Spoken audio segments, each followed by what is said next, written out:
اعوذ باللہ من الشیطان الرجیم، بسم اللہ الرحمن الرحیم۔ السلام علیکم ورحمۃ اللہ وبرکاتہ۔ میرے ایک دوست ہیں، انہوں نے سوال کیا کہ کیا نماز جنازہ میں طاق عدد صف کا ہونا ضروری ہے؟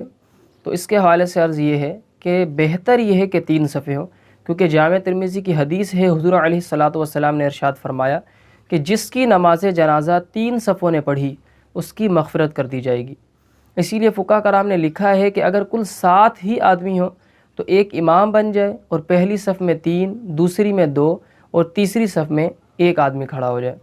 اور اس کے حوالے سے عرض کرتا چلوں کہ فقہاء کرام نے فرما دیا ہے کہ یہ امر مستحب ہے، اور اس کی وضاحت کرنے کی ضرورت اس لیے پڑی کیونکہ کچھ حضرات ایسے ہیں کہ وہ متشدد ہو جاتے ہیں کہ نہیں، اگر صفیں بنیں گی تو 3 ہی بنیں گی یا 5 ہی بنیں گی یا 7 ہی بنیں گی، یعنی طاق عدد میں۔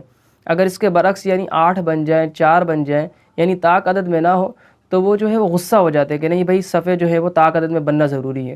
تو اس کے حوالے سے عرض یہ ہے کہ جہاں شریعت نے ہم پر اتنی سختی نہیں کی، یعنی ایک امر مستحب ہے، تو ہمیں چاہیے کہ ہم ادھر سختی نہ کریں، بلکہ کہیں کہیں تو ایسا ہے کہ ضروری ہو جاتا ہے کہ صفیں طاق عدد میں نہ ہوں۔ کیونکہ ایک دو جگہ میں نے نماز پڑھی تو وہاں بہت سخت دھوپ تھی کہ اگر 4 صفیں بنتیں تو آسانی سے لوگ جو ہے وہ نماز پڑھ سکتے تھے، لیکن وہاں بھی لوگوں نے یہی کہا کہ نہیں بھائی، 5 صف کا بننا ضروری ہے، یعنی 5 کی جائے یا 3 کر دی جائے۔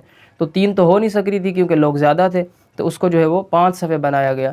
تو جب 5ویں صف بنائی گئی، کیونکہ 5ویں میں کھڑا تھا، تو اتنی سخت دھوپ تھی وہاں کے پاؤں جل رہے تھے، یعنی ایسا ہوا کہ جیسے امام نے سلام پھیرا تو لوگ ڈائریکٹ آگے کی طرف بھاگے۔ تو یہاں ضروری ہو جاتا ہے کہ ہم جو ہے وہ صفیں 4 بنائیں۔